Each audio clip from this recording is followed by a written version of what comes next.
tuyệt vời, buổi tối cực kỳ tuyệt vời tối ngày hôm nay. Thank you for being here today and for being here this weekend for the whole event. Cảm ơn quý vị đã có mặt ở đây tối ngày hôm nay và có mặt cùng tôi nguyên một buổi cuối tuần như vậy, tuyệt vời như vậy. I love hearing those stories of these new leaders that were on the panel. Tôi rất là thích nghe những câu chuyện của những anh chị lãnh đạo mà nãy giờ đây đứng đây nói rất là hay, rất là tuyệt vời. That's the exciting part to me, to hear new stories, new leaders, new success. Cái điều mà tôi thích nhất đó chính là nghe những câu chuyện thành công mới, những gặp gỡ những lãnh đạo mới. And this weekend, at this Success Olympics, you have the opportunity to decide about your future. Và cuối tuần này trong cái sự kiện Success Olympics, tất cả quý vị đây sẽ có cái quyền để mà quyết định tương lai của mình. And your future can be as big and as bright and as successful as you can dream. Và tương lai của chúng ta có thể sẽ rất tốt, rất sáng lạng và tuyệt vời như là ước mơ chúng ta đang mơ ước. Vietnam is going to experience rapid growth over the next 10 years. Và Việt Nam sẽ là quốc gia có sự phát triển nhanh chóng trong thời gian 10 năm tới. And then there'll be additional markets that will open as well. Cambodia, Laos, Myanmar, India. Và sẽ có những thị trường khác mà cũng sẽ mở cửa như là Campuchia, Lào hay là Myanmar. So you are here at the right place at the right time to create whatever you want to create for your future. Và các bạn đang ngồi đúng chỗ, đúng thời điểm để tạo ra một tương lai tốt đẹp như các bạn mong muốn. Now, in the introduction, they mentioned this is my last time to Vietnam.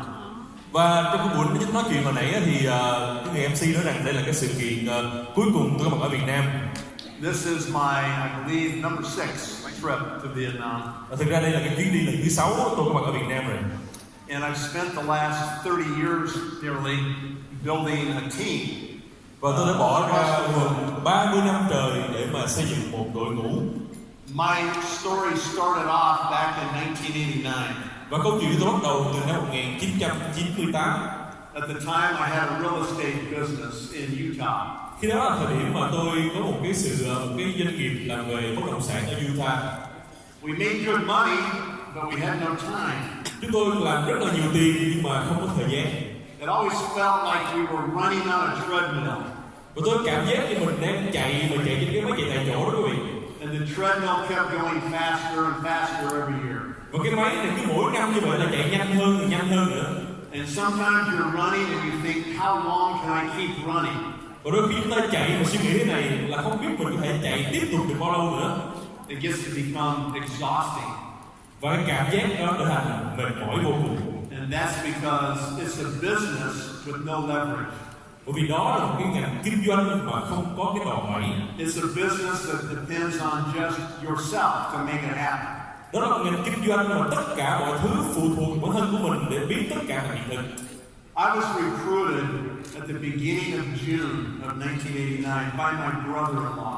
Tôi được bảo trợ vào trong cái công việc kinh doanh này vào tháng 6 năm 1989 bởi một người anh rể của anh vợ của mình.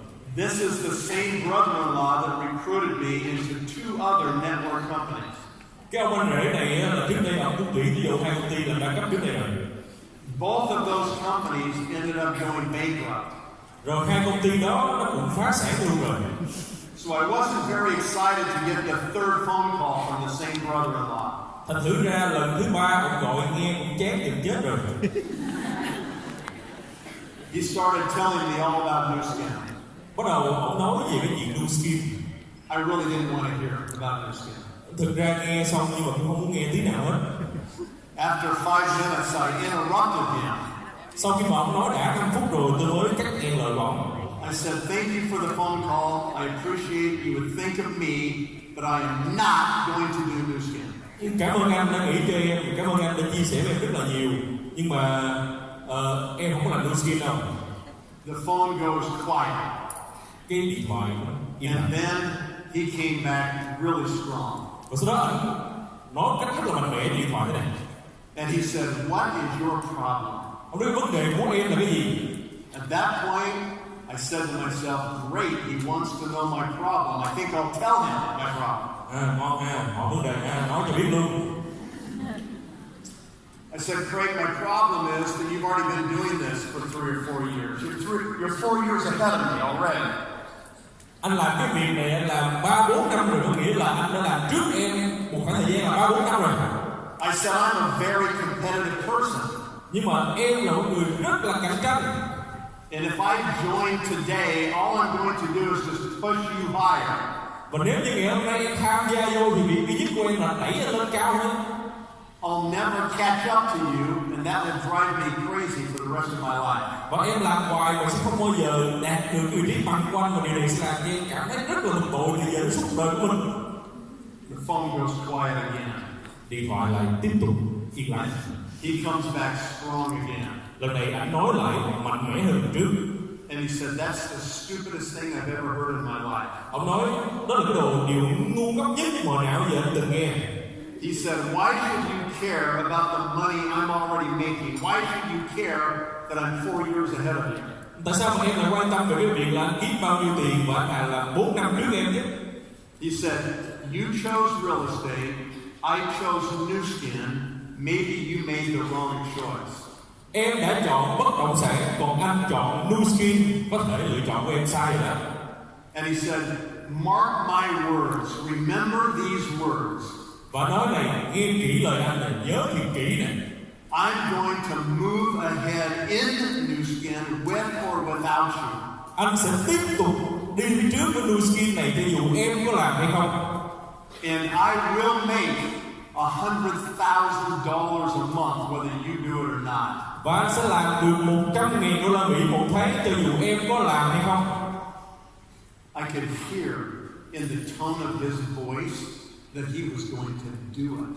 Và tôi thấy nghe trong cái ngữ điệu của anh này là chắc anh sẽ làm được đó. It was like driving a stake in my heart. Kiểu như là cầm nguyên cái cọc nhọn mà đâm xuyên tim vậy đó. I thought to myself, if he actually makes $100,000 a month and I'm stuck in my little real estate business, I'll probably jump off a bridge. Tôi nghĩ thế này, nếu mà chả làm được $100,000 một tháng, còn mình ngồi ở văn phòng bất động sản, cái kiểu này chắc mình nhảy cầu mình chết cho rồi sống lại gì. I'm competitive, right?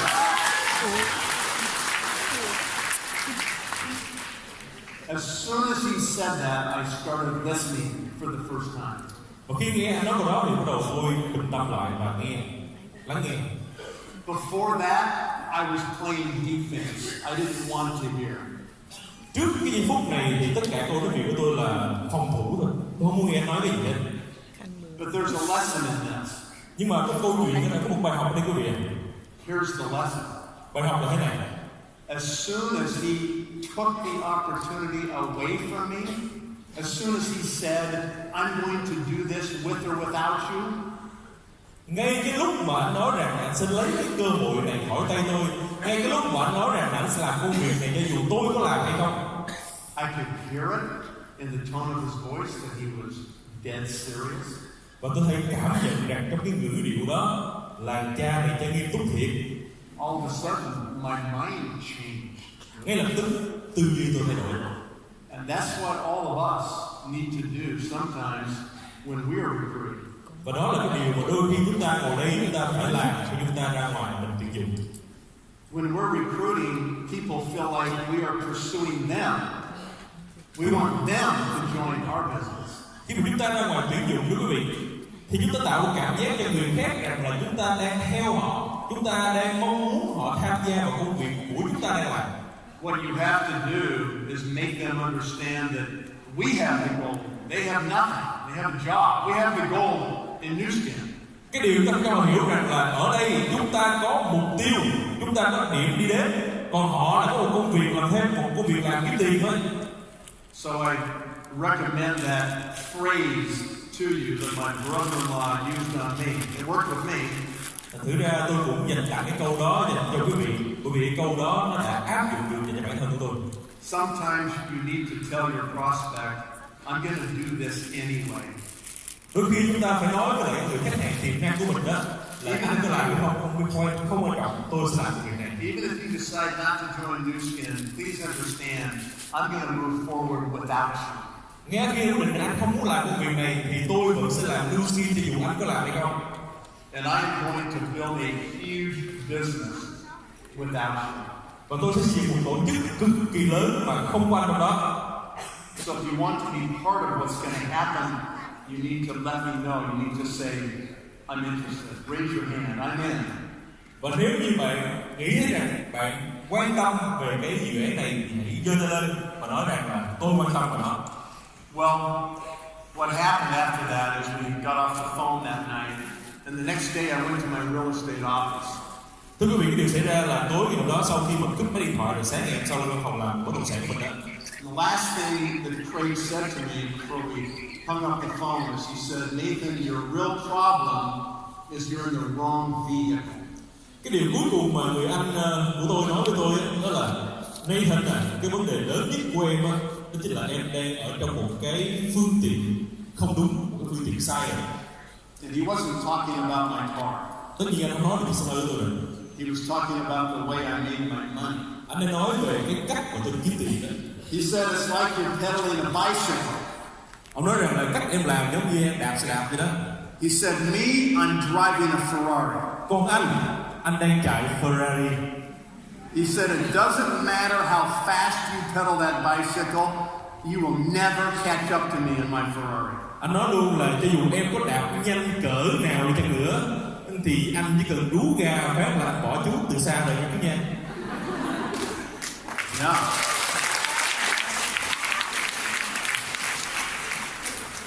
When I got to my office that next morning, I sat at my desk. Và khi mà tôi đến văn phòng của tôi đó thì ngồi xuống bàn làm việc của mình. And I asked myself one question. Và tôi hỏi bản thân một câu hỏi thế này quý vị. Why is this a bicycle? Tại sao lại đạp cái xe đạp chứ? What's wrong with my real estate business? Cái công việc là bất động sản thì nó sai chỗ nào? And why is Nuskin a Ferrari? Tại sao Nuskin lại làm Ferrari được? And over the next week, I figured out all the limitations, all the problems with my real estate business. Và sau một tuần thì tôi bắt đầu phát hiện ra tất cả những cái vấn đề, tất cả những cái sự giới hạn trong cái ngành bất động sản tôi đang làm. And I started to realize all of the advantages I could gain with Nuskin. Và tôi đã nhận ra tất cả những cái lợi thế mà tôi có thể có được với doanh nghiệp Nuskin này. That weekend, I got on an airplane and I went to a big Nuskin event in California. Và cuối tuần hôm đó thì tôi lên một chuyến bay và bay qua bên California, nhiều sự kiện rất lớn của Nuskin. It wasn't huge, it was maybe 300 people. Nó không có quá lớn ở thời điểm đó thì sự kiện khoảng chừng là 300 người thưa quý vị. And I sat on the very back row of the room. Và tôi ngồi ở cái chỗ cuối cùng của cái phòng luôn. I just wanted to sit there and kind of listen and take notes and try to make my decision if I was going to do Nuskin. Và tôi muốn ngồi đó để mà tập trung lắng nghe, ghi chú lại để quyết định xem là mình có nên làm Nuskin hay không. I listened to probably 6 speakers in the morning session up until the lunchtime break. Buổi sáng đó thì tôi nghe 6 người nói chuyện từ cái buổi bắt đầu đến giờ trưa. By the time the break happened at noon, I was done. I had listened to 6 people. I said to myself, if those people can be successful, I can be successful with this. Tới giờ nghỉ trưa quý vị là nghe xong rồi. Tôi nghĩ thế này, nếu mà 6 người đó mà thành công như vậy thì chắc chắn tôi cũng thành công. The entire afternoon of the session, I wasn't even listening to the speakers. Cái chương trình buổi chiều quý vị, tôi cũng không nghe, cũng không tập trung nghe người nói chuyện. Như thế I nào? was writing down names of people. Và buổi chiều đó tôi ngồi tôi viết ra tên của người ta. Name after name after name. Hết cái tên này đến cái tên khác. I wrote down about 300 names that afternoon. Tôi viết ra khoảng 300 cái tên. In the evening, I got on the airplane. I flew back to my home in Utah. Và buổi tối hôm đó thì tôi lên máy bay và bay ngược lại về Utah. When I walked in the door, my wife said, "So, how was your day?" Và khi mà tôi bước vào nhà thì vợ hỏi, anh ơi, ngày hôm nay thế nào? She said, "What do you think? Hôm nay anh nghĩ như thế nào? Do you think that we should do Nuskin?" Anh có nghĩ là tụi mình nên làm Nuskin không? I showed her my list of names. Tôi đưa ra cho cô xem cái danh sách tên mà tôi vừa viết xuống. She knew what my decision was. Và cô biết được luôn và hiểu luôn là quyết định tôi là như thế nào. And she is such an awesome wife, such an awesome partner. I'm sorry. My wife is such an amazing wife and an amazing partner. Thưa quý vị, vợ tôi là một cái người vợ rất là tuyệt vời và cũng như là người bạn đời cực kỳ hoàn hảo. She said, I'll support you in whatever your decision is. Và cổ sẵn sàng giúp đỡ tôi và hỗ trợ gia đình nuôi cái đứa trẻ nghe khi là quyết định tôi là gì chứ nữa. I said, Monday morning, tomorrow's Sunday, but on Monday morning, I'm going to go after this like everything in our lives depends on being successful. Và tôi nói cổ hôm nay là thứ bảy, ngày mai là chủ nhật, sáng thứ hai anh sẽ làm công việc này bằng mọi cách để thành công. I said, if you can take care of the children and the house, I'll make sure that I build the business for us. Việc của em là đảm bảo là giữ cái nhà thiệt là tốt, con cái thì rất là tốt, còn anh việc của anh là đi kiếm tiền với doanh nghiệp này. I had a private office, a separate room on the end of the house with its own bathroom. Thưa quý vị, trong cái nhà đó thì tôi có một cái văn phòng làm việc nhỏ riêng tư trong đó. I told my wife, just push food under the door 3 times a day. Tôi nói vợ Be just fine. em nhớ một ngày đều đặn 3 lần đẩy đồ ăn vô, đóng cửa lại, còn chuyện bên trong là chuyện của anh. I said, I'll see you in 2 years. Hẹn gặp em sau 2 năm nữa.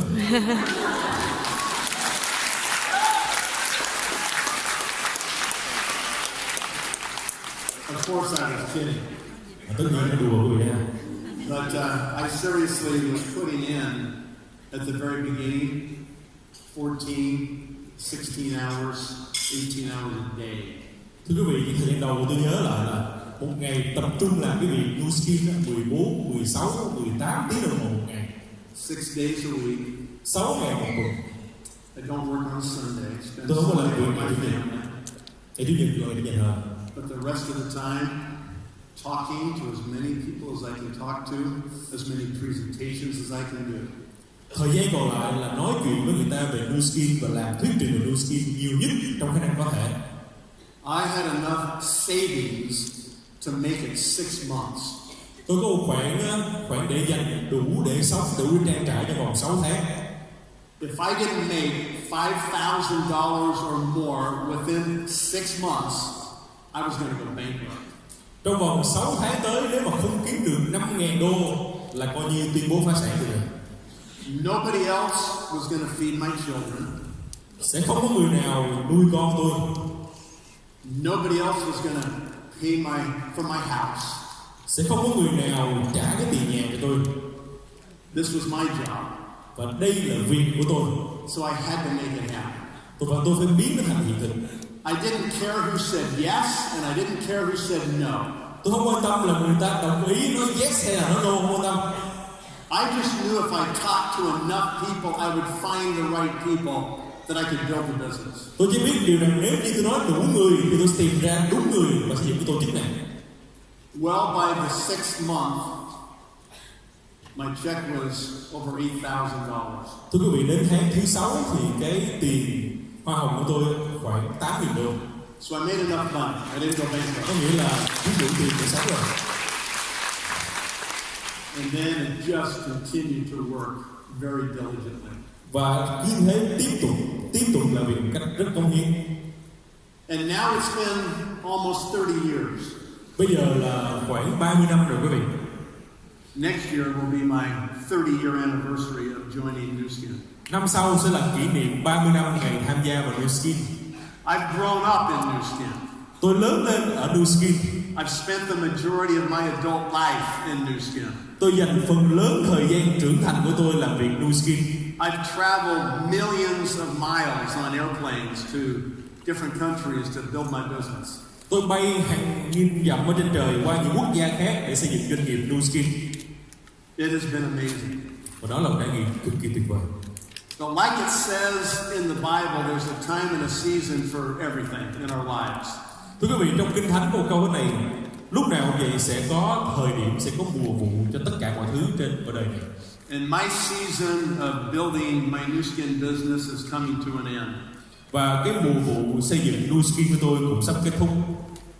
It has been an amazing experience. Và đó là một trải nghiệm rất tuyệt vời. It's been very fun. Đó là một trải nghiệm rất vui. It's been very sad sometimes. Đôi khi cũng rất buồn. I've experienced the entire range of emotions that a person can experience through something like this. Tôi phải trải qua tất cả những cái cơn sóng của những cảm xúc của người thường có. I've met the most amazing people all over the world. Và tôi gặp rất nhiều người tuyệt vời khắp nơi toàn thế giới. Many of them are here today on this front row. Và rất nhiều người trong số họ đang ngồi đây ở những hàng ghế đầu này. And you get very close to these people. Và nếu như bạn thật sự tiếp xúc với những người này, You do love your downline, like Elaine said. bạn sẽ rất yêu mến những người downline của chúng ta như là Lisa. And so it's with a bit of a heavy heart that I wind up all this activity and say goodbye to everybody. Và nó là tôi chuẩn bị tất cả mọi cái việc để mà nói lời tạm biệt với tất cả mọi người. I paid a big price to be successful in Nuskin. Tôi phải trả một cái giá khá đắt để thành công ở Nuskin. Make no mistake about it, you will be required to make sacrifices to be successful that sometimes you think you shouldn't have to make. Quý vị phải nhớ này, đôi khi chúng ta làm công việc này chúng ta phải hy sinh. Những cái sự hy sinh nó lớn đến độ mà chúng ta nghĩ rằng chúng ta không nên hy sinh. And if I could correct one mistake that I think I made during my career, it was that I would have spent a little bit more time with my children, a little bit more time at home. Thưa quý vị, nếu như có một cái điều mà tôi sẽ thay đổi trong suốt cái sự nghiệp của mình, thì cái điều tôi muốn thay đổi đó chính là tôi sẽ dành nhiều thời gian hơn cho những đứa con của tôi. Luckily for you, you live in a different time than when I started Nuskin. Nhưng mà rất may mắn là quý vị đang sống ở trong một cái thời đại rất khác so với những cái thời lúc mà tôi bắt đầu sự nghiệp Nuskin này. When I joined Nuskin, there was no internet. Lúc tôi làm Nuskin đó chưa có internet. We barely had cell phones. Và chúng ta ít người có được điện thoại di động. They were huge. Cái điện thoại di động đó nó lớn như cục You gạch had vậy to đó. work out just to hold the thing up to your head. Mỗi lần mà lấy cái điện thoại ra nghe một phát là cầm như cả thiên hạ thì thấy hết luôn. Almost all of our phones had wires that were connected into the wall. Hầu hết cái điện thoại lúc nào cũng có dây cắm cái tường nữa đó. Many of you have never seen a phone like that. You're too young. Và các chị nào mà chưa bao giờ thấy cái điện thoại mà có dây cắm cái tường nữa, chúng ta đang quá trẻ à. We built our business with landline telephones and fax machines. Chúng tôi xây dựng một doanh nghiệp dựa trên những cái điện thoại cố định và máy fax. That's the world that I started Nuskin in. Đó là cái thế giới mà tôi đã khởi nghiệp Nuskin. It required a lot more travel. Và nó đòi hỏi phải di chuyển đi lại rất nhiều. It required being there in person because there was no Zoom, there was no Skype, there was no Fuse. Thời điểm đó là thời điểm mà phải trực tiếp gặp mặt nhau, chứ làm gì có Zoom, làm gì có Skype, làm gì có Fuse. Luckily for you, you can actually be at home and you can project your image and your influence anywhere in the world. Rất may mắn là ngày hôm nay chúng ta có thể ở nhà chiếu cái hình lên máy tính và có thể ảnh hưởng đến nhiều người khác trên toàn thế giới. It's the best time ever to be part of Nuskin. Đây là thời điểm tốt nhất để làm một phần của Nuskin. It was a lot harder 30 years ago. 30 năm trước, công việc này khó khăn rất nhiều quý vị. So it's been a wonderful experience, and what I would like to do in the time that I have remaining tonight is to give you my last words of advice about the business. Và cái điều tuyệt vời nhất ngày hôm nay tôi muốn dành cho quý vị đó là đưa cho quý vị một lời khuyên mà tôi có thể khuyên quý vị lần cuối cùng. Some of these pieces, some of these points of advice relate to my personal beliefs. Và những cái lời khuyên này, những cái lời mà tôi chia sẻ với quý vị đây nó dựa trên cái trải nghiệm cá nhân, kinh nghiệm cá nhân của tôi. And so I'm not trying to impose my beliefs on you at all. Tôi không cố gắng là ép cái niềm tin của tôi vào quý vị. I think it's just important you understand what I believe and how I think it helped me in this business. Và tôi muốn quý vị hiểu rằng lý do vì sao tôi tin vào những điều này và những điều này đã giúp tôi trong công việc kinh doanh là như thế nào. So if I have your permission, I'll proceed. Và nếu quý vị cho phép thì tôi sẽ được phép cho quý vị lời khuyên.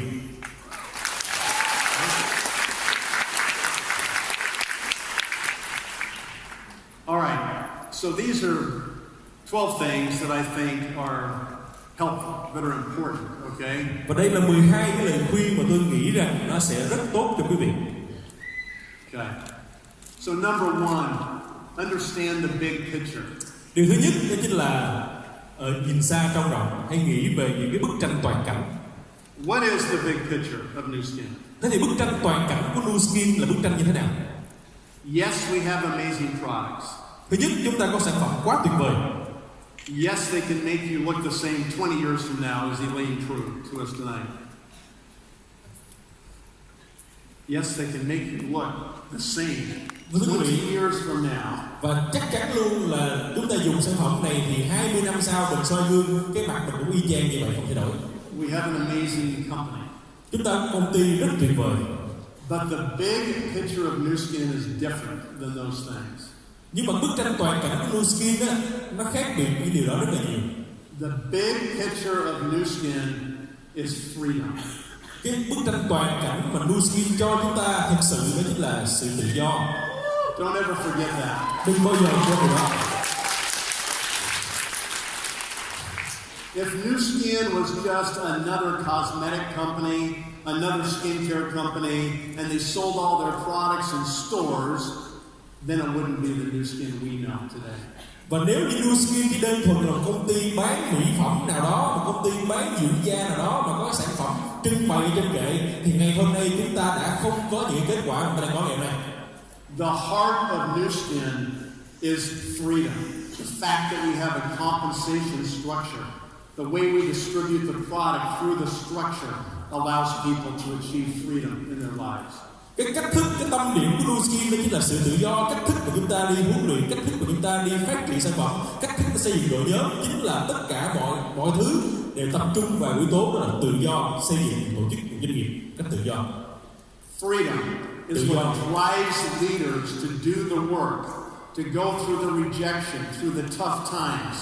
Nó đòi hỏi những người lãnh đạo phải đứng lên, phải vươn lên, phải vượt qua tất cả những sóng gió để mà đạt được những kết quả họ mong muốn. If the reward of freedom wasn't the end result of all the pain, the work, the sacrifice, you maybe wouldn't be motivated to get all the way there. Và nếu như cái kết quả thật sự cuối cùng, cái điều cuối cùng ta đạt được đó chính là sự tự do, thì tất cả những cái vất vả, những khó khăn, những đau đớn, những cực nhọc mà ta phải vượt qua mỗi ngày đó sẽ không là gì cả đối với kết quả này. You will have challenging times. Chúng ta sẽ có những thời điểm gặp khó khăn và thử thách. You will be discouraged at times. Sẽ có những lúc mà chúng ta cảm thấy người mình mệt mỏi và thiếu đi Some phương châm. days you may even want to quit this business. Đôi khi chúng ta sẽ muốn bỏ công việc này, không làm nữa. And when you think like that, stop and remember the big picture of Nuskin. Và khi chúng ta có cái cảm giác đó, hãy dừng lại và nhìn vào cái bức tranh toàn cảnh của Nuskin. Remember that freedom is worth it. It's worth the price to get freedom. Thưa quý vị, tự do chính là thứ xứng đáng và nó xứng đáng gấp đôi so với gì quý vị nghĩ. Tự do. Dream big. Dream really big. Tiếp theo nữa đó là mơ ước thật lớn.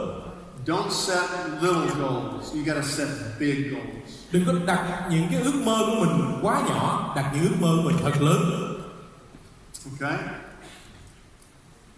Can you change the English one for me, please?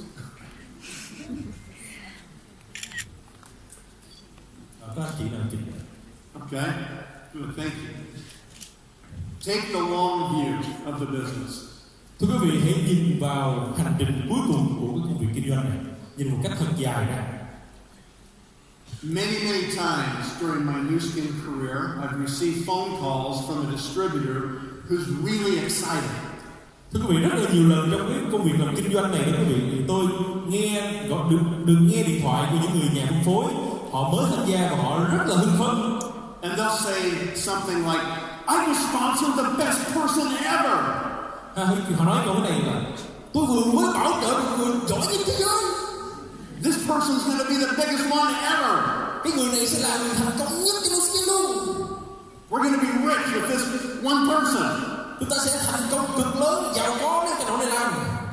And take a deep breath. Sau đó tôi hít một giấc thật là sâu.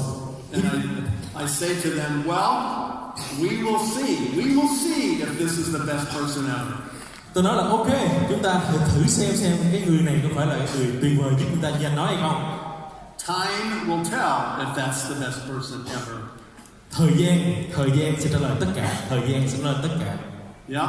So don't get too high and don't get too low. Tức là cảm xúc mình đừng có dâng quá cao và cũng đừng có hạ quá thấp. Learn to manage your attitude.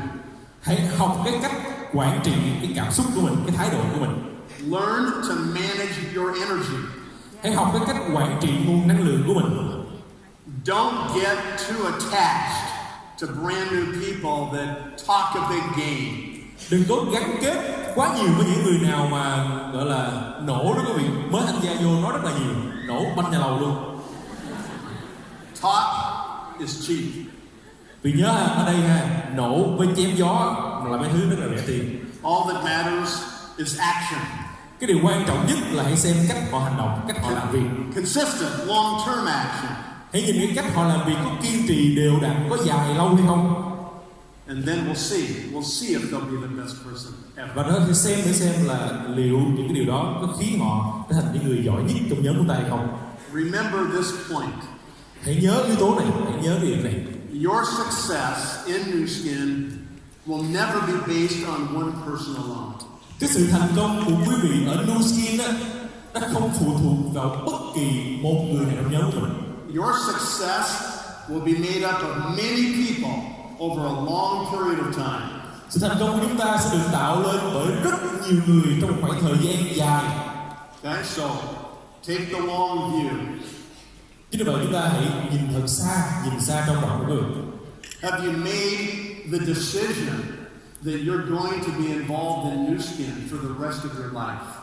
Và chúng ta hãy đưa ra quyết định rằng chúng ta sẽ tham gia và làm việc với Nuskin từ giờ đến suốt cuộc đời của mình. Have you? Chúng ta làm chưa? Chúng ta đã từng đưa ra quyết định như vậy chưa? We'll see. Để coi. The rest of your life is a long time. Một số người làm đây cũng khá lâu rồi. So we'll see if you really are committed.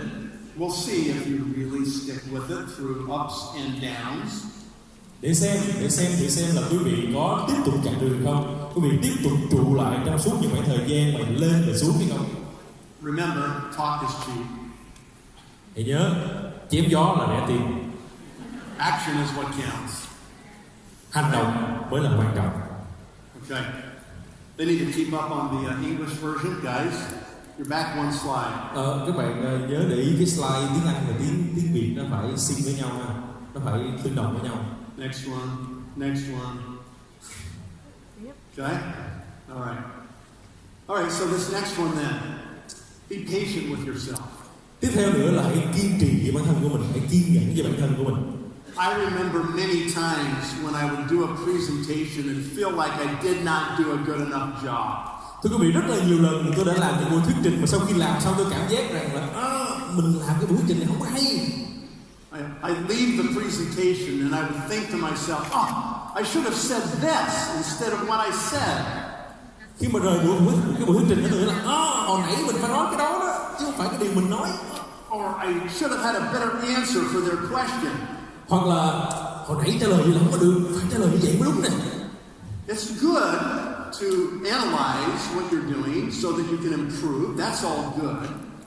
Chúng ta nhìn nhận lại kết quả làm việc của mình, chúng ta phân tích nó để mà lần làm việc tiếp theo chúng ta làm việc tốt hơn, đó là điều rất tốt, đó là điều nên làm. But don't speak negatively to yourself. Nhưng mà đừng bao giờ nói tiêu cực với bản thân của mình. We are our own worst critic.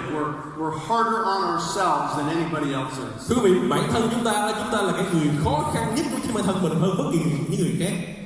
And it will make a really big difference if you talk positively to yourself. Điều này sẽ tạo ra khoảng cách rất lớn và sự khác biệt rất lớn nếu chúng ta là người nói chuyện tích cực với bản thân của mình. I live near the mountains in Utah. Tôi sống ở trên núi ở Utah thưa quý vị. And I love to ride my road bike, my bicycle. Và tôi thích đạp cái xe đạp thể thao của mình. And I have a very challenging canyon that I ride this bike up this canyon in the morning, and I'm timing myself. I'm competing against myself. Thì tôi có một cái hẻm núi mà phải nói là một cái sự thử thách.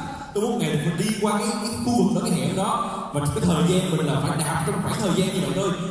At the top of this ride, there's a place where you can pull off the road, and there's a beautiful waterfall with a bridge next to the waterfall. Quý vị, ở trên đỉnh cái chỗ đó quý vị là cái nơi rất là đẹp, cảnh rất là đẹp. Chúng ta có thể dừng xe đạp lại, có một cái thác nước và có một cái cầu đi qua cái thác nước đó, cảnh vật rất đẹp. The water is cascading, is splashing as it comes over this waterfall, and you're standing on the bridge, and the water is misting you. It's like a white mist coming off the waterfall. Thưa quý vị, cái thác nước quý vị nó chảy xuống dưới cái dốc đó, xong rồi mình đứng trên cầu đó, thì những cái giọt nước nó mới làm như mình tạo sương bắn lên mặt mình, cảm giác rất là sảng khoái. It feels incredible after a really hard workout. Thưa quý vị, cảm giác rất là tuyệt vời nếu mình đạt được cái chặng đường rất là xa lên đó mà đường tự I get off my bike on the bridge.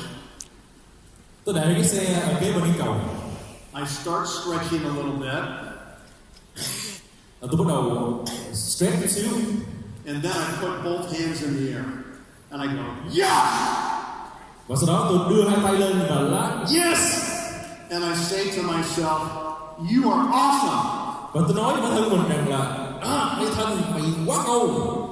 You can do anything if you put your mind to it. Mình có thể làm được tất cả mọi thứ nếu mình tập trung vào đó. Now that seems a little strange. Thưa quý vị, điều này có gì hết chúng ta điều gì mà? Yeah, don't you find that a little weird? Chắc là điều thần kinh. I kind of look around sometimes before I do it. Make sure nobody else is watching. Đôi khi phải nhìn qua nhìn lại tới nhìn lui coi thử ai nhìn mình không. But that's important self-talk. Nhưng quý vị, cái đoạn cái giây phút mà độc thoại quan trọng đó quý vị. Telling yourself that you're powerful. Cái giây phút độc thoại đó nói chúng ta rằng chúng ta rất Telling mạnh mẽ. yourself that you can accomplish anything if you put your mind to it. Chúng ta sẽ làm được tất cả mọi thứ nếu tập trung tư duy vào đó. Believing in your ability to create something great. Chúng ta tin vào khả năng chúng ta tạo được những điều vĩ đại. It's not very often that very many other people will give you that kind of positive compliment, right? Thưa quý vị, cuộc đời này không phải chúng ta có nhiều cơ hội để được người khác cho chúng ta những cái câu khích lệ như vậy, đồng ý không ạ? And you certainly need to give it to yourself. Và chúng ta rất cần khích lệ chúng ta bằng những câu như vậy. When you're out there recruiting, it's tough. Khi mà chúng ta đi ra ngoài kia tuyển dụng đó quý vị, khó lắm. You get told no a lot. Chúng ta bị từ chối rất nhiều lần. If you're doing a lot of recruiting. Nếu như mình ra ngoài mình làm nhiều buổi tuyển dụng ha, và nếu không làm trong thì không từ chối rồi. And all that rejection can drain your energy. Và tất cả những cái lời từ chối đó sẽ hút năng lượng của chúng ta đi. And sometimes you feel like it's you against the world. Đôi khi mình có cảm giác là mình giận cả thế giới. And you have to guard your attitude. You got to protect your attitude. Và chúng ta phải bảo vệ cái thái độ của mình, bảo vệ.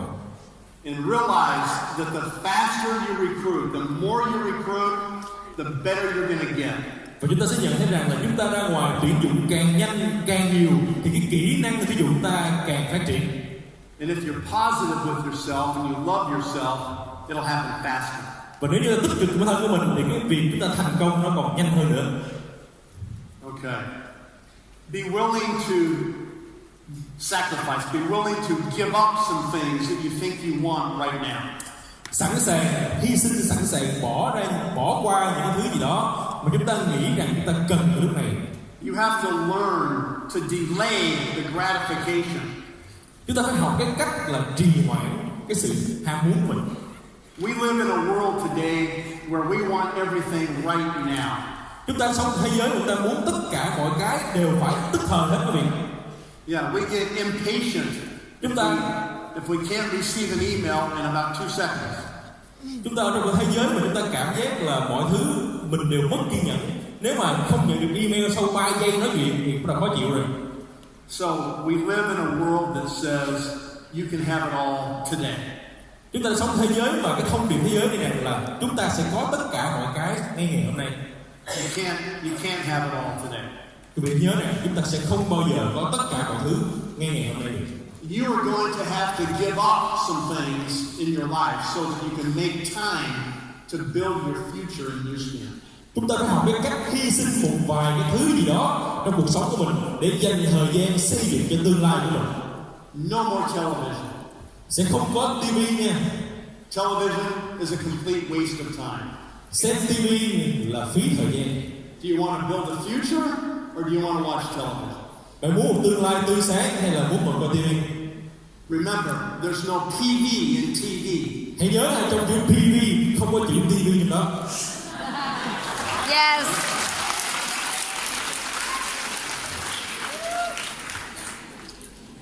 I watch television for 3 minutes a day. Một ngày tôi xem TV 3 phút. I watch television from 10:18 in the evening until 10:21 in the evening. Buổi tối tôi xem TV từ lúc 10 giờ 18 phút cho đến lúc 10 giờ 21 phút tối.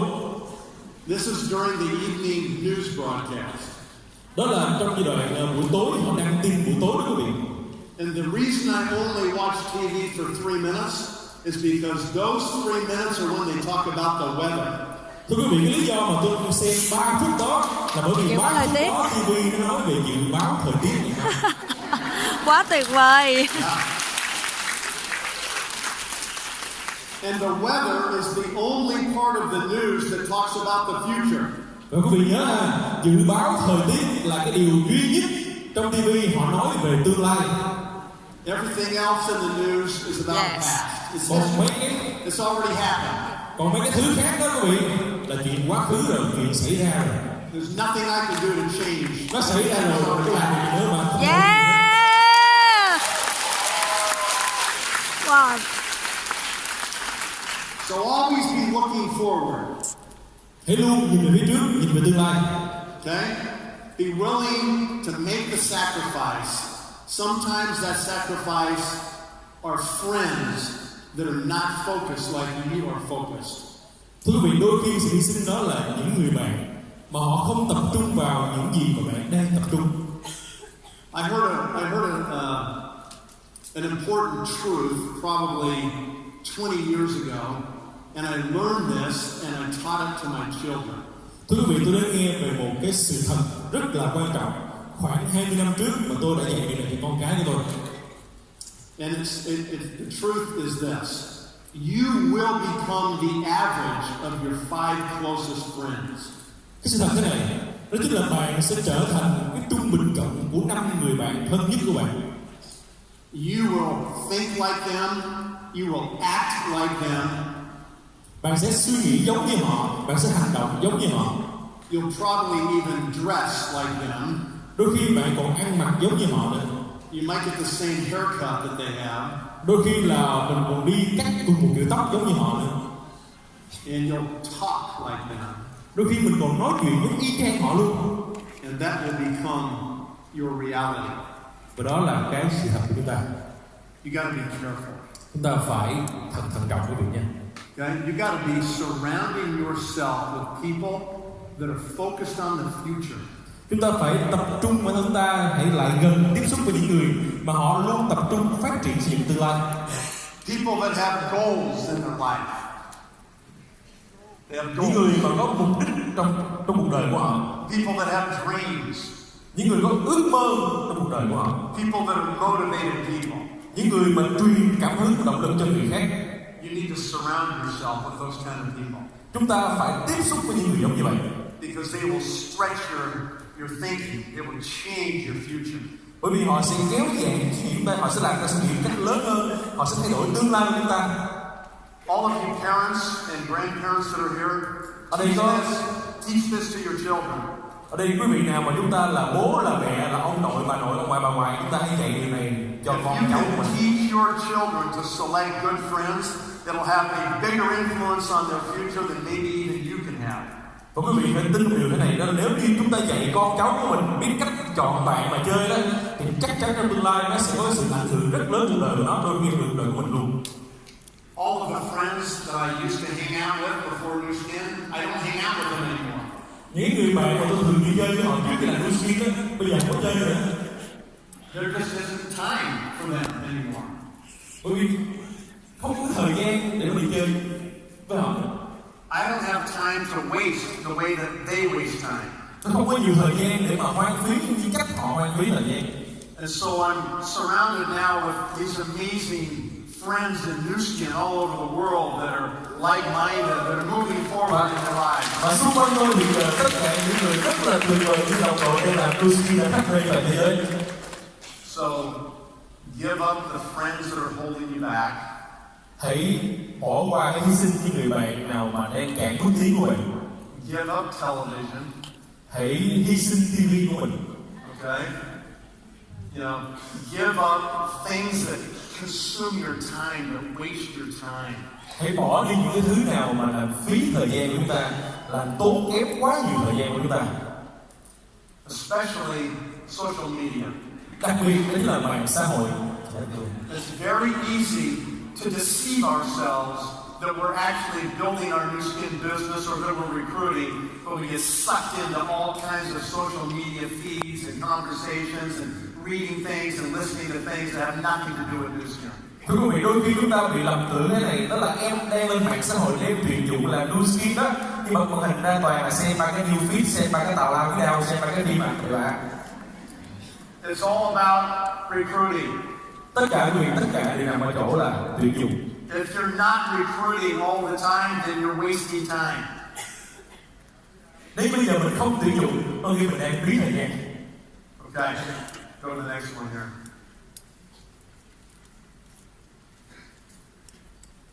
Yes, there we go. Okay, thank you. All right, so this is something that you may not understand, but I'm going to explain it to you because I think it's important. Thưa quý vị, đây là một cái điều mà tôi nghĩ là có thể một số quý vị ở đây sẽ không hiểu, nhưng mà tôi sẽ tìm cách để mà giải thích cho quý vị một cách rõ ràng nhất để quý vị hiểu điều này. When it comes to religion, in Christianity, there's this concept of paying tithing. Thưa quý vị, khi mà mình nói về một cái yếu tố đó là tôn giáo đó, khi nói về đạo tôn giáo là những người mà theo thờ Chúa đó quý vị, thì có một cái tư tưởng đó chính là tithing. Tithing có nghĩa là đóng tiền thập phân quý vị. And what that means is that you donate or you give away 10% of your income to good things.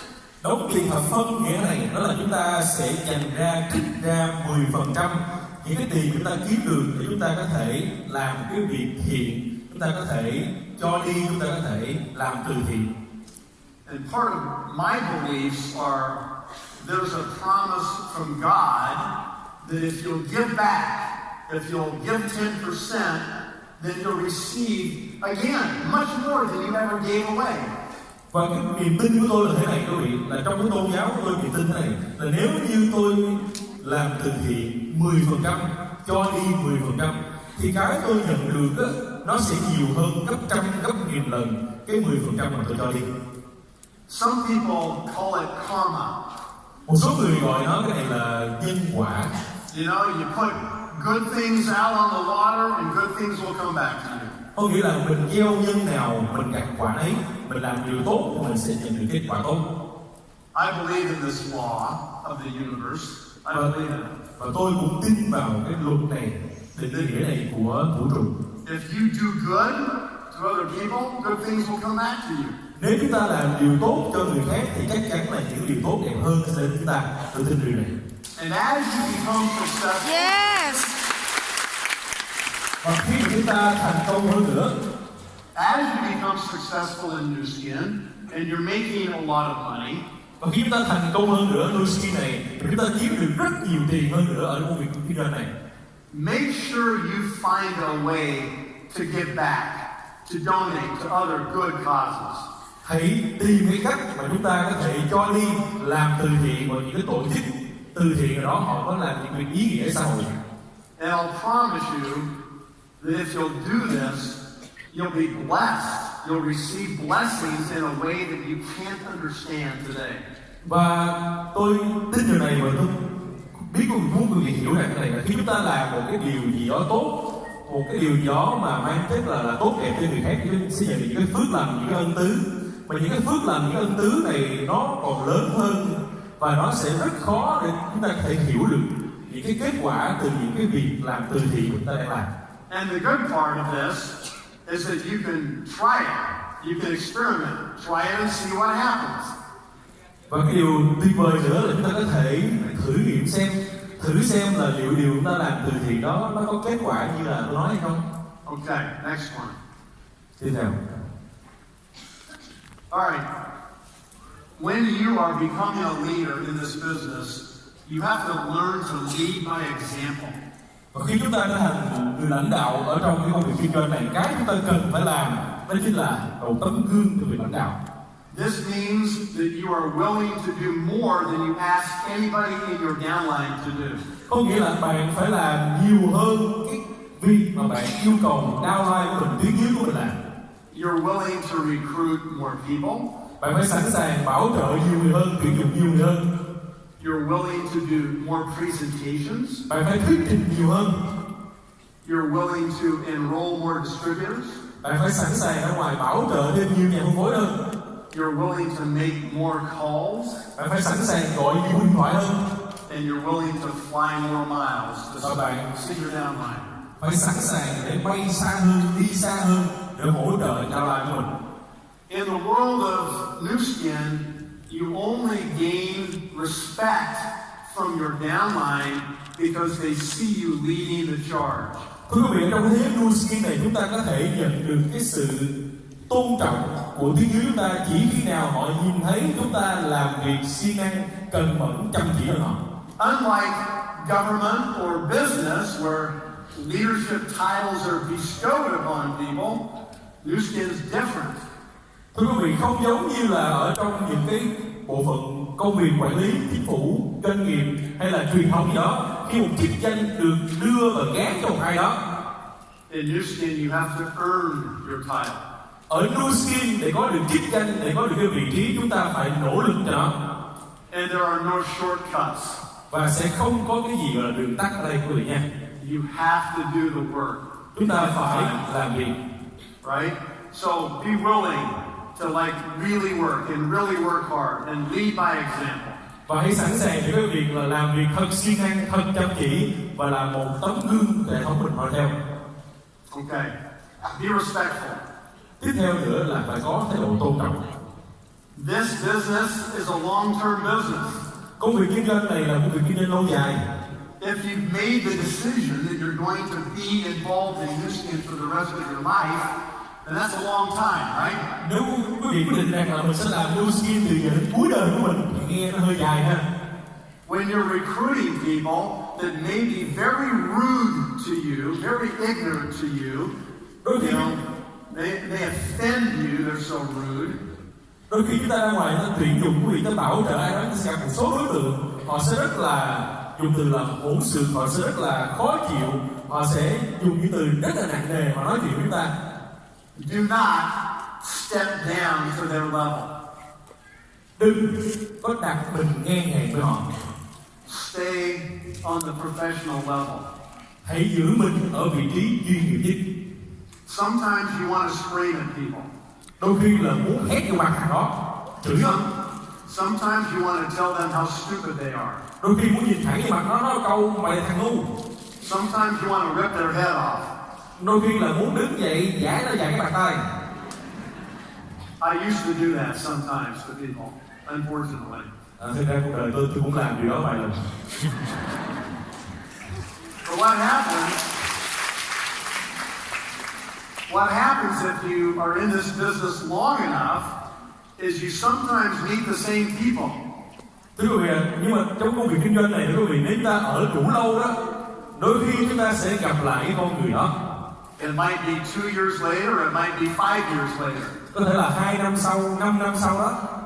And if they tell you no the first time, that just means no today. It doesn't mean no in the future. Thưa quý vị, thì nếu như ngày xưa họ nói với mình là họ nói không mà từ chối mình á, ngày hôm nay cũng có thể họ nói không mà từ chối mình á, nhưng không có nghĩa là tương lai họ sẽ từ chối mình, đồng ý không ạ? Nuskin is a process of building relationships.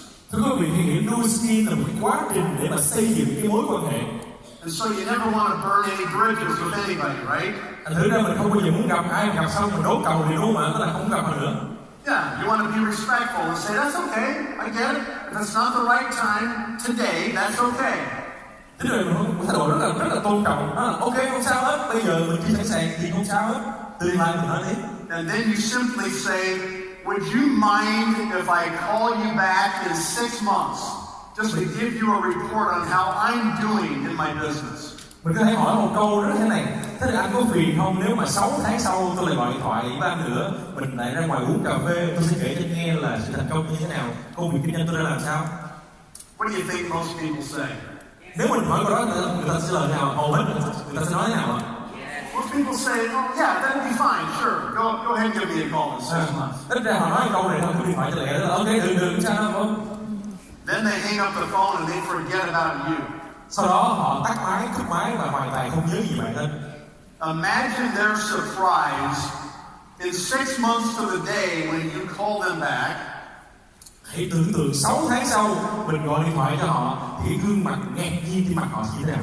And you say, hello, it's Nathan. You might not remember, but we spoke 6 months ago today. Alo, mình là Nathan nè. Có thể anh sẽ không nhớ mình đâu, nhưng mà 6 tháng trước tụi mình nói chuyện với nhau rồi đó. I told you about my Nuskin business, and at the timing wasn't right for you. Và tôi nói với anh về công việc Nuskin, nhưng mà đó có thể là thời điểm không đúng với anh. So I just wanted to check back with you and give you a report that I had progressed in the business. I just got back from an amazing free trip that the company paid for. My income is rising, my business is growing, and I thought I would see if it's a better time for you. Và tôi cũng nói với anh thế này nữa là tôi vừa mới đi một chuyến đi miễn phí 3 ngày với lại công ty, thu nhập thì cũng tăng lên rất là nhiều và công việc thì cũng rất là thuận lợi. Tôi nghĩ đây là thời điểm rất tốt cho anh rồi, đúng không ạ? Now, maybe it's still not the right time for them. Đôi khi mình nói như vậy nhưng cũng không phải thời điểm tốt cho quý vị. But what does that person now think about you? Nhưng mà cái quan trọng là cái người đó đang nghĩ gì về bạn? Professional. Thứ nhất, chuyên nghiệp. Follow through. Theo sát, không bỏ rơi. They do what they say they're going to do. Nói là làm, nói gọi là gọi liền. Organized. Một người có tổ chức, right? Going someplace in their life. Và đang đạt được một cái gì nào đó ở trong cuộc đời của họ. Yeah. And maybe you say, okay, it's not the right time still, that's okay. I'll check back with you in 6 more months. Cái nói này, ok, bây giờ vẫn chưa phải thời điểm đúng, không sao hết. Bây giờ 6 tháng sau tôi lại cho anh được không? You keep calling them back every 6 months until they say, I am never going to do your business, please do not ever call me again. Mình cứ vậy liên tục quý vị, cứ 6 tháng mình gọi một lần, cứ 6 tháng gọi một lần. Chớ lúc nào họ nói một câu này, dạ con lại ba đừng gọi cho con, đừng có lại Nuskin đâu. Wow. Because sometimes they say, I'm ready to do this. Oh, that's good, thank you very much. I'm ready now. Thưa quý vị, nhưng mà sự ngạc nhiên này, đôi khi họ nói thế này, tôi sẵn sàng rồi, tôi muốn làm rồi đó. I'll tell you one story. Tôi kể với em câu chuyện nha. I met a person who was involved in a different network marketing company. Tôi gặp một người, một anh bạn, anh làm một công ty kinh doanh network marketing khác trước đây. I tried to recruit this person and they said, no, I'm happy where I'm at with my current company. Tôi tìm cách để mà bảo trợ anh vào doanh nghiệp này và nói rằng đó, tôi làm công việc này hay lắm mà thu nhập tốt rồi, tôi không làm đâu. 2 years went by. 2 năm trôi qua. I meet the same person again at my children's school. Tôi gặp lại người đàn ông đó ở cái trường học của con tôi đó. My children are going to a private school and he's sending his children to the same private school. Con tôi thì học cái trường tư, con anh học cái trường tư. And we meet and we talk again. Tôi gặp nhau và tôi lại nói chuyện với nhau lần nữa. And I see him there maybe 5 times that year. We keep talking. Và trong cái năm đó tôi gặp anh phải 5 lần để tôi nói chuyện liên tục với nhau, nói chuyện nhiều lần với nhau. The next summer we actually went on a vacation together with his family and my family. Cái mùa hè năm đó thì tôi với ảnh hai người cùng nhau đi du lịch với nhau. And we keep talking. Và tôi tiếp tục nói chuyện. And then we got the biophotonic scanner. Và he bought You guys have the scanner here? Yeah. Cái thời điểm mà Hồng có máy photolith scanner đó quý vị. Yeah, we got the scanner, okay? Đúng rồi, khi đó cái máy scanner thì mình phải scan đúng không? And I said to him, I want to scan you and see where your score is. Tôi nói là bây giờ anh có phiền không, nếu tôi scan anh để coi thử cái điểm mà cái trong oxy hóa như thế nào. Anh còn nhớ lại. His score came out 24,000. I'm sorry? His score was 24,000. Cái điểm của anh là 24.000. I put my hand on the scanner, Tôi đặt and cái tay lên máy scan. my score is 48,000. Cái máy scan lên là 48.000. And I said to him, I guess the supplements in your company don't work as good as the supplements in our company. Tôi nhìn anh nói là cái máy scan này nó nói rằng là cái dinh dưỡng mà anh bán đó không tốt mà cái dinh dưỡng tôi bán. And I said to him, it appears that you're half the man that I am. Can you translate that? I said, it appears that you are half the man that I am. Hay nói cách khác có nghĩa là sức khỏe của anh bằng lượng nửa của tôi. He's 24,000, I'm 48,000. Ông 24.000, tôi 48.000 mà.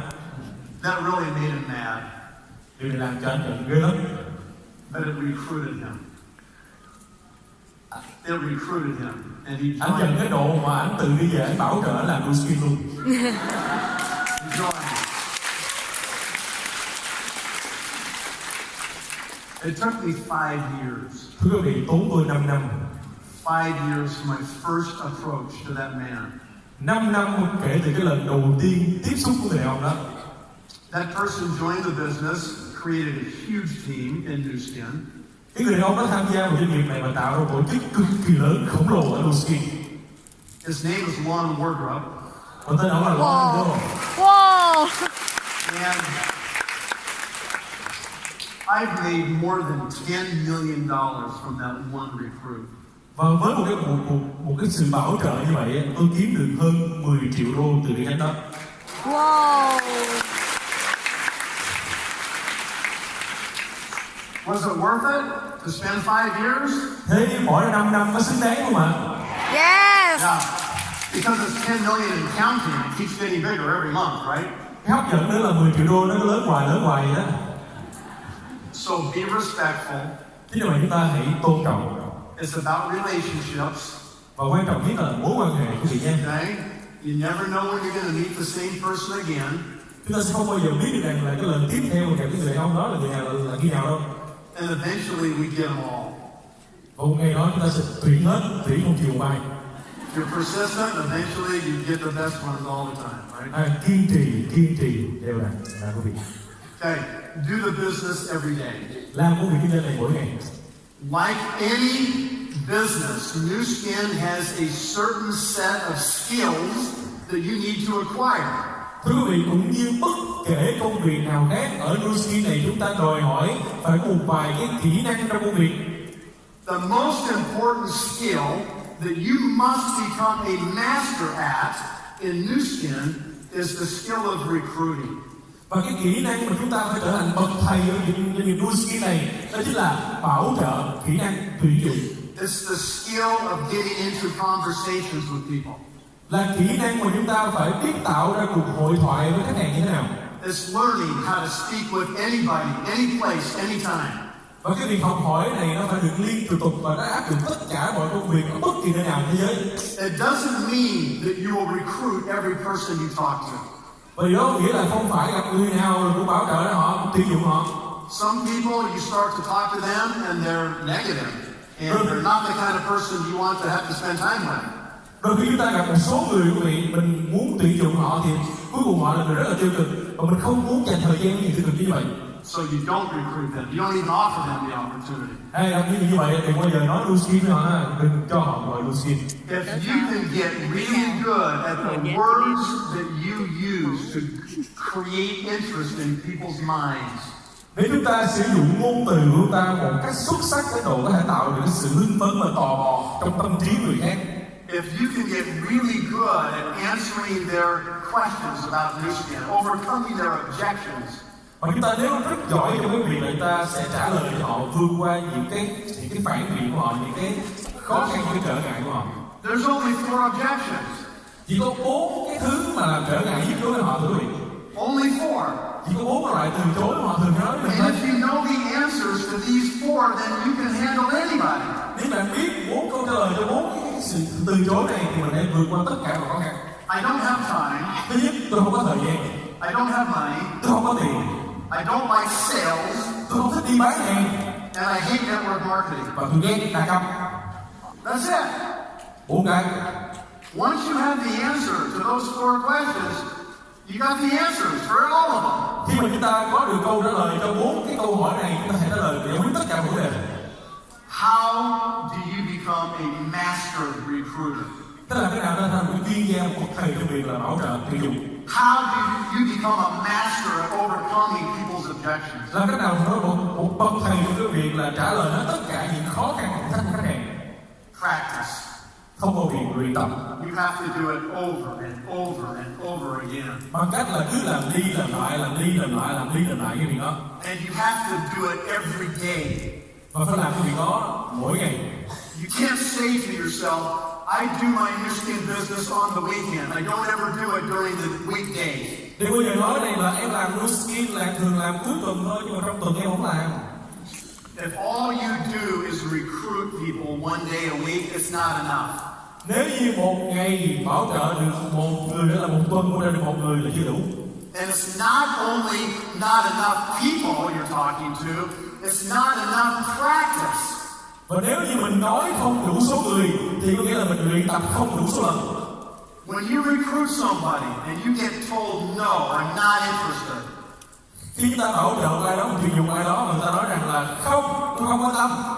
Then you can immediately hang up the phone, or you can move away from that recruiting approach and ask yourself, how could I have done that better? What could I have said differently? Và nếu như ai từ chối mình thì mình sẽ bắt đầu mình bước ra và mình tự hỏi thân mình là trong cái cuộc nói chuyện đó, trong cái buổi nói chuyện đó mình đã nói điều gì và mình nên thay thế điều đó bằng điều gì tốt hơn. You can even ask the prospect, so you're not interested, how come? What could I have said differently that would have caused you to be interested? Hoặc hỏi thẳng luôn, hỏi thẳng khách hàng của mình luôn, đó là bạn không quan tâm bởi vì lý do gì, cái điều gì mà hồi nãy giờ mình nói khiến cho bạn không quan tâm. All of this feedback will help you learn, and it will make you improve your skill very quickly. Tất cả những sự phản hồi, tất cả những cái lời từ khách hàng của mình sẽ khiến cho chúng ta học hỏi được từ kinh nghiệm đó và chúng ta sẽ trở thành người tuyển dụng tốt hơn, giỏi hơn.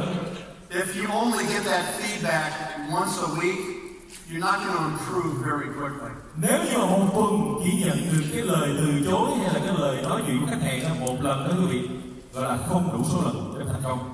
If you get that feedback 10 times a day, every day, you're going to become a master recruiter very quickly. Nếu như một ngày mình bị 10 lần cái phản hồi giống như vậy thì chúng ta sẽ rất nhanh chóng trở thành một cái chuyên gia, một cái bậc thầy trong việc tuyển This dụng. is the most important skill that you have to acquire to be successful in Nuskin. Và đó chính là kỹ năng quan trọng nhất chúng ta phải trang bị để thành công ở Nuskin này. Okay. If you receive an email from me personally, you'll see on the bottom of the email those two words, consistency and focus.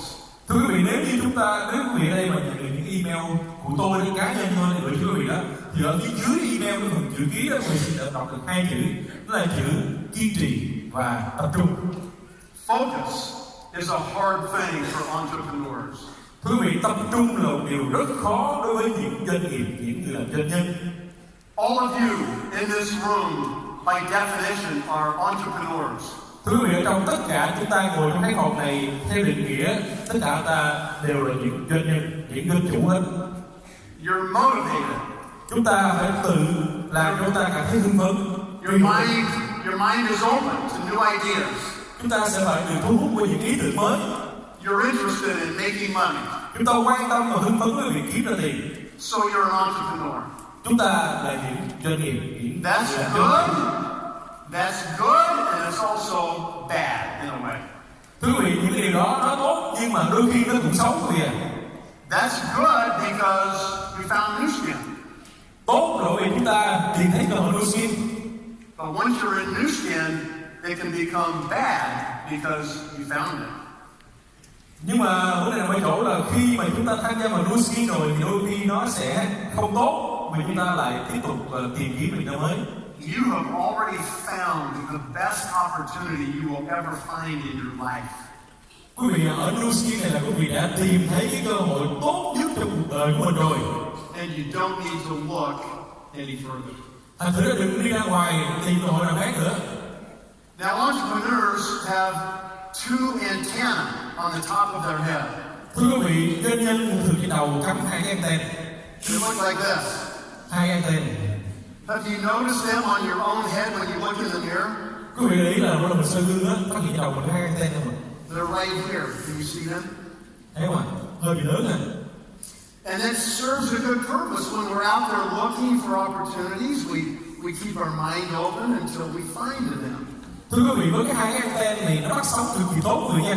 Mỗi lần một doanh nhân mà bước ra khỏi nhà phát anten nó bắt sóng liền tìm kiếm cơ hội, coi cơ hội nào tốt nhất để mình mà tham gia vào cơ hội đó. As soon as you join Nuskin, now you've found the opportunity of your life. Bây giờ mình tham gia vào Nuskin, mình đã tìm thấy cơ hội tốt nhất cuộc đời của mình rồi. But you're still an entrepreneur. Nhưng mà chúng ta vẫn đang là doanh nhân. And somebody may say to you, "Hey, look at this," and you go, "What? Và mình nói là, ôi, anh ơi, nhìn cơ hội này nè, hai cơ hội nào? And maybe the next week somebody else says, "Hey, look at this one." Hoặc là, anh ơi, không ai cơ hội này mới hay nè. And you go, "What? Hả? Cái nào? What's that one?"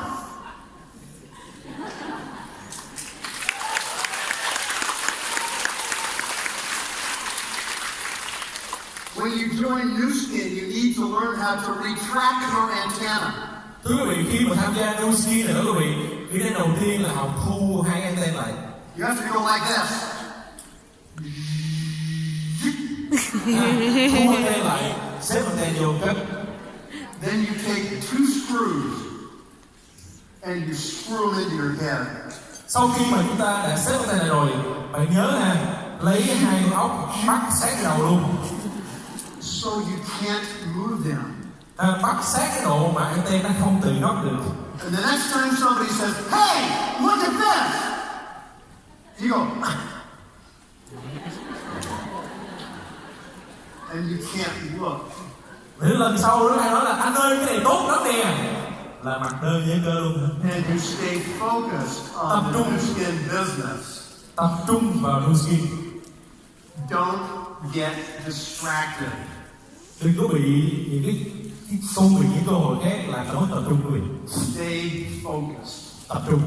Okay? Very important. Điều đó rất là quan trọng. All right, take care of your body. Thế là tự chăm sóc bản thân. We'll go through this pretty fast, but here's the gist of this point. Tôi nói là rất là nhanh đúng không? Your body is a miracle. Thưa quý vị, cơ thể chúng ta là một sự kỳ diệu. And what you got to do is you have to feed it right. Và cái quan trọng là chúng ta phải nuôi nó một cách đúng. You have to get enough sleep. Chúng ta phải ngủ đủ giấc. And if you take care of your body, it will serve you really well for your whole life. Nếu như ta chăm sóc thể ta thì tốt đó, thì cơ thể này giúp ta suốt cuộc đời của mình. Don't abuse your body. Đừng có xài nó một cách hoang phí. Do not smoke. Đừng có hút thuốc. Smoking will kill you faster than almost anything else you can do. Hút thuốc sẽ giết bạn nhanh hơn tất cả những cách thức khác. If you smoke today, you need to make a decision that you're going to stop today. Nếu như hôm nay vô tình các bạn là những người đang hút thuốc lá, chúng ta phải đưa ra quyết định rằng ngày hôm nay cũng là ngày mình cai thuốc luôn. That means destroy all of the cigarettes you have. Yes! Rồi đi về nhà, các chị nhớ là Don't hết thuốc say, lá đưa trong toilet. don't say I will stop as soon as I finish this current pack of cigarettes. Đừng bao giờ nói rằng là ok, tôi sẽ cai thuốc sau khi hút hết gói này cả. You will never stop. Điều đó sẽ làm mình không bao giờ. The only way you stop is you destroy the rest of the cigarettes in your pack right now. Cái cách duy nhất mà mình cai thuốc đó là hủy đi gói thuốc lá của mình. Ngay lúc này. You make a decision you will never smoke again. Và cái quyết định là mình sẽ không bao giờ hút thuốc lần nào nữa. How can you be part of a health and wellness and beauty business and destroy yourself? Nghĩ sao bây giờ làm cho nó nhằm chăm sóc sức khỏe chủ động, chăm sóc cái kiểu gì uống thuốc. Okay? Now the next one's a lot harder. Rồi cách tiếp theo khó hơn. Don't drink alcohol. Không uống bia rượu. Oh my God! Think Chết rồi. alcohol. Right. Alcohol has caused more hurt and more pain in more places in this world than almost any other substance. Quý vị biết là bia rượu là cái thứ nó tạo ra nhiều cơn đau đớn nhất trên thế giới này mình. Nhiều sự mất mát trên thế giới này mình. You don't need it in your body.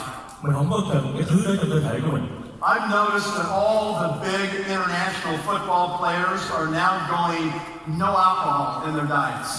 Thưa quý vị, hầu hết tất cả những vận động viên bóng đá mà thành công nhất thế giới họ theo một cái tiêu chuẩn về sức khỏe, đó là không sử dụng chất cồn trong cơ thể của mình. Maybe you won't do this today, but I'm challenging you over the next 6 months to a year, eliminate it from your diet, eliminate it from your life, and you'll be happier and healthier.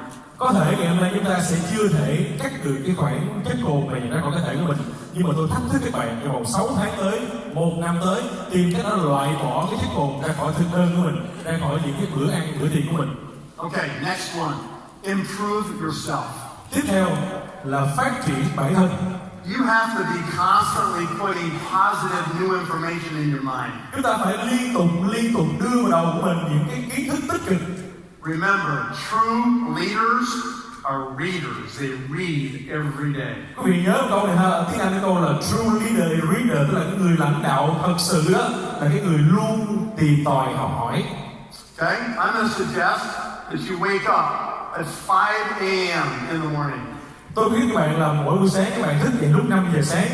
If you get up at 5 a.m. when the rest of the world is still asleep, then it's quiet.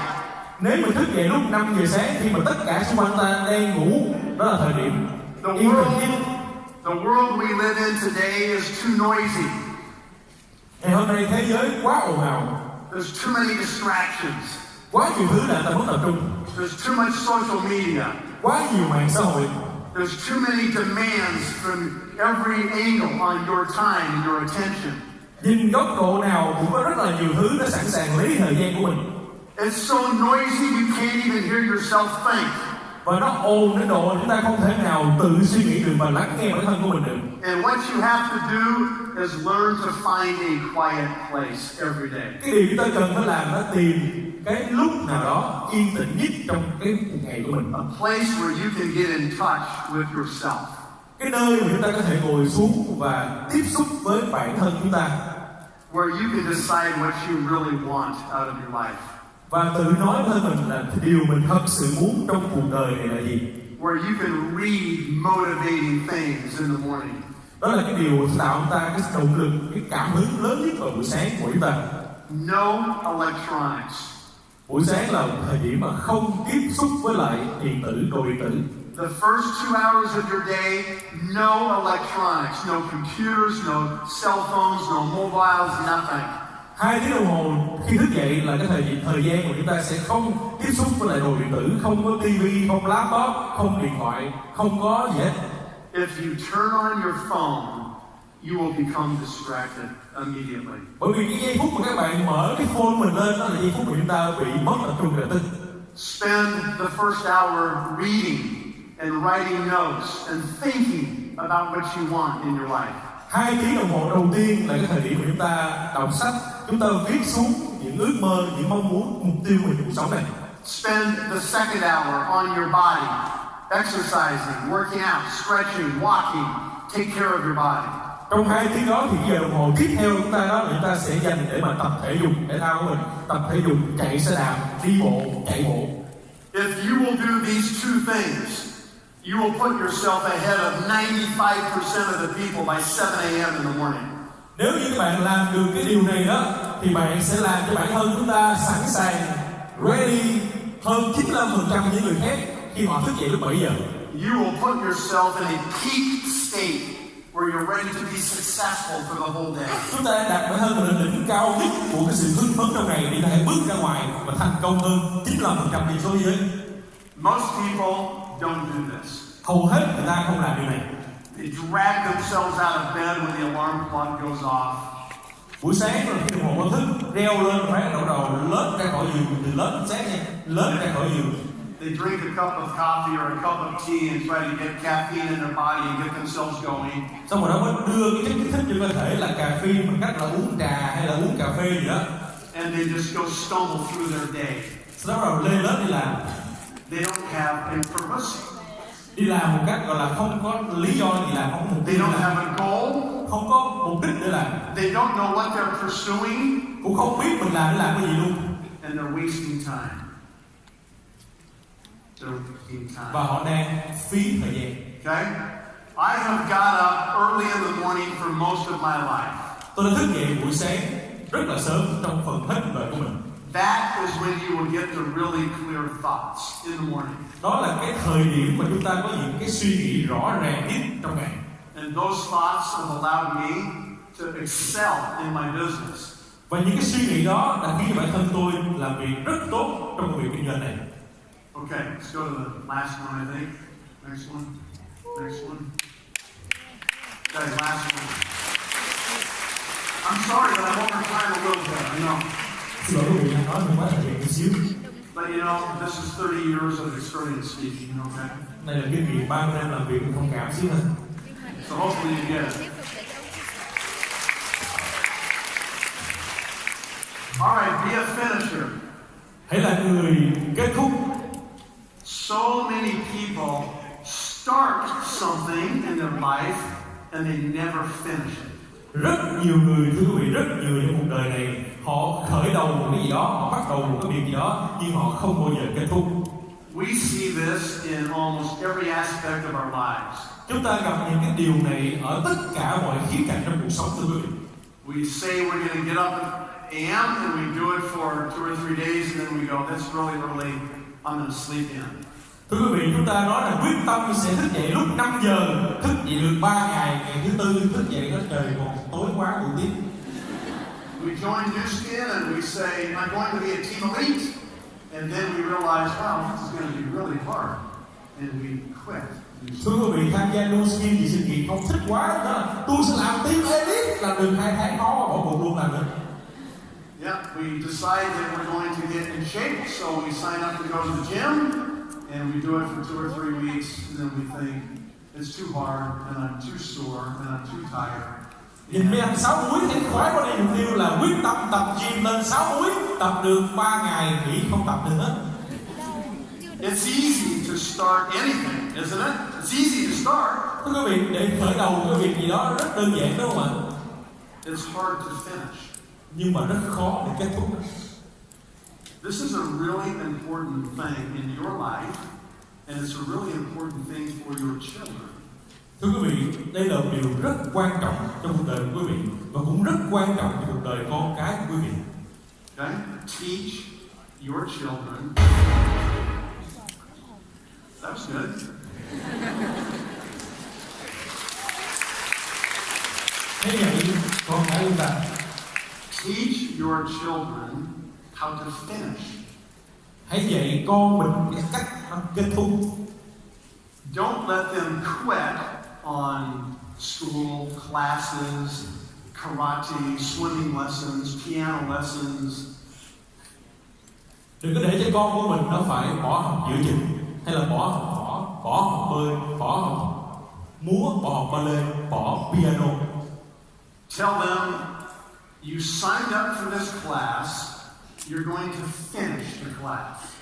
Nói rằng là con đã đăng ký học thì phải học cho hết. What is the best way for you to teach your children how to be a finisher? Thế làm cách thức nào chúng ta hãy dạy con của mình trở thành người kết thúc? You yourself need to finish the things you start. Đó là So they see their parents do what the parents are telling them to do. Đó là bản thân các bạn ở đây phải hoàn tất, phải kết thúc cái điều mà chúng ta đã khởi đầu, để con cái của mình nhìn vào chúng ta và thấy rằng là ba mẹ của chúng đã là người kết thúc rồi.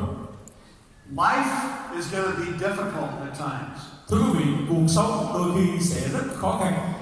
It's going to be challenging, really challenging at times. Đôi khi sẽ rất nhiều thử thách trong cuộc đời của chúng ta. That can include challenges in your marriage. Thử thách đó sẽ đôi khi sẽ là sự thử thách trong hôn nhân, Challenges with your children. thử thách trong việc nuôi dạy con trẻ, Challenges with your siblings. thử thách trong việc là đối xử với lại anh em ruột thịt của mình, Challenges with your parents. thử thách đối với những người mà sinh thành chúng ta, Challenges with your friends. thử thách với những người bằng hữu của chúng ta. Things happen in life. Điều đó xảy ra cho mình. It's difficult at times, Đôi khi nó sẽ rất khó khăn, painful at times. đôi khi sẽ rất đau đớn. But what we can't do is we cannot give up. Nhưng mà cái điều chúng ta làm đó là chúng ta không bao giờ được quyền bỏ cuộc. We can't quit. Chúng ta không được phép bỏ cuộc. When times get difficult, then the strong people keep going, right? Khi mà thời điểm khó khăn đến thì người mạnh mẽ vẫn tiếp tục bước lên. In English we say the tough people get going. Trong tiếng Anh có câu là dịch tiếng Việt này, đó là khi mà thời điểm khó khăn thì người mạnh mẽ vẫn vững bước. Yeah, we have to learn how to push through the hard times. Chúng ta phải học cái cách vượt qua thời điểm khó khăn. It'll always get better if we just keep moving forward. Và chúng ta sẽ thấy được những kết quả rất là tuyệt vời nếu chúng ta tiếp tục bước lên phía trước. So after 30 years of doing Nuskin at a pretty aggressive level, Thưa quý vị, là sau 30 năm làm Nuskin ở với tần suất khá là dữ dội, I feel like I can stand up in front of pretty much any Nuskin group and I can say with a clear conscience that I did my best. và tôi có thể tự tin đứng với tất cả những cái đội nhóm Nuskin và tự hào nói rằng là tôi đã làm hết sức của mình. I tried to lead by example. Tôi đã làm tấm gương trong sự khác của tôi.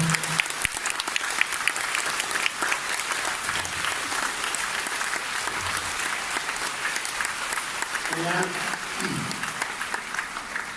I didn't quit. Và tôi đã không bỏ cuộc. I kept going when it was hard. Và tôi tiếp tục bước lên, vượt qua khó khăn. And I feel like I've run a good race.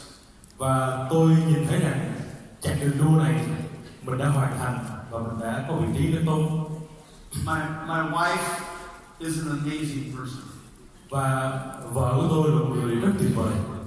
You have to be to put up with me. You have to be a good person.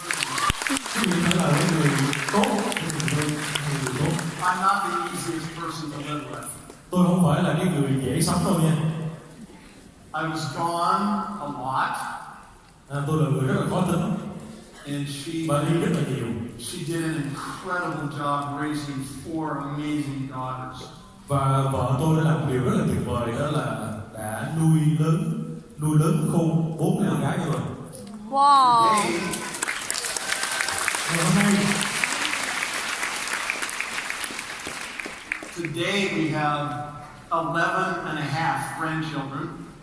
Ngày hôm nay chúng tôi đã có 11 đứa cháu rưỡi. February we'll get number 12. Tháng 2 này là cái đứa thứ 12 lọt ra. And she has been very patient with me. Và vợ tôi đã rất kiên trì và rất kiên nhẫn đối với tôi. Don't get me wrong, she loves Nuskin. Quý vị đừng có hiểu lầm nha, cô rất yêu Nuskin. She has been every bit of an equal partner. Otherwise, I couldn't have done what I was doing to try to build our business. Quý vị, cô đã ở với tôi và đi cùng với tôi trong suốt cái chặng đường tôi xây dựng công việc Nuskin này. When I was out on the road doing meetings and traveling, I knew she was home working harder than I was working. Khi mà tôi đi ra ngoài làm tổ chức sự kiện, đi làm thuyết trình đó, thì cô ở nhà chăm sóc con. Thì cái việc chăm sóc và giữ gìn nhà cửa nó còn vất vả, khó khăn hơn cái việc tôi ra ngoài nói chuyện với người ta. But now it's time for us to do some different things in our lives. Bây giờ là cái lúc mà chúng tôi phải làm cái điều đó khác với cuộc sống của mình. And I'm looking forward to spending a lot more time with her and a lot more time with our grandchildren. Và tôi thì đang nhắm đến cái việc là sẽ dành nhiều thời gian hơn cho vợ của tôi cũng như là mấy đứa cháu. We've made plenty of money.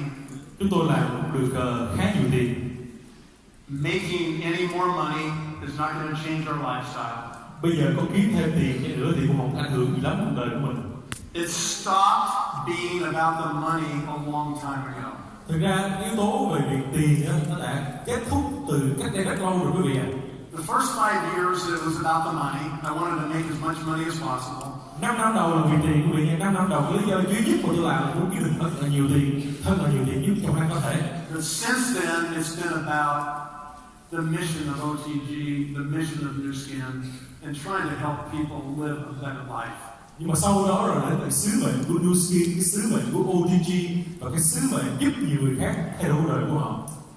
I've got a few people that I look up to in my life. Tôi có một vài người mà khi tôi nhìn họ, And again, this is one of my personal beliefs. và một lần nữa thưa quý vị, tôi nhìn họ và đây là một điều là tôi tin tưởng vào nó, một cái niềm tin thôi. I don't intend to offend anybody by saying what I'm going to say next. Và tôi không cố ý là nói điều này để làm và để đả kích bất kỳ ai quý vị nha. So, I'm a Christian. Tôi vì tôi cũng là một người. And I believe in Jesus Christ. Và tôi cũng tin vào Chúa Giêsu Kitô. And I think that He is the best example of a finisher that I've ever seen. Và đối với tôi thì Chúa Giêsu Kitô là con người kết thúc, là một cái đấng, một ví dụ tốt nhất cho một cái người đã kết thúc một cái sứ mệnh. When His life was at the very end, He said, "It is finished." Và khi mà cái giây phút cuối đời của Chúa Giêsu Kitô đó, Ngài nói một câu trước khi nhắm mắt, đó chính là con đã kết thúc sứ mệnh của mình. I hope I can be a finisher. I hope I can finish my life in a way that is honorable, that makes a contribution, and leaves a legacy that other people can be inspired by. Tôi không muốn sống cuộc sống mà tôi sẽ là người, là một tấm gương cho người khác noi theo, sẽ là một cái ví dụ cho người khác noi theo, mình để lại một cái giá trị, để lại một cái di sản lớn cho thế hệ mai sau. You are all amazing people. Quý vị ở đây, các bạn ở đây là những người rất là tuyệt vời. You're here to have a life-changing experience this weekend. Và các bạn ở đây, các bạn sẽ trải nghiệm được những cái trải nghiệm về việc thay đổi cuộc sống như cách thức mà chúng tôi đã trải nghiệm. I hope you're prepared to change. Và tôi mong rằng các bạn sẽ chuẩn bị tinh thần để mình thay đổi. Okay? I love you. Thank you very much. Và tôi các bạn rất nhiều.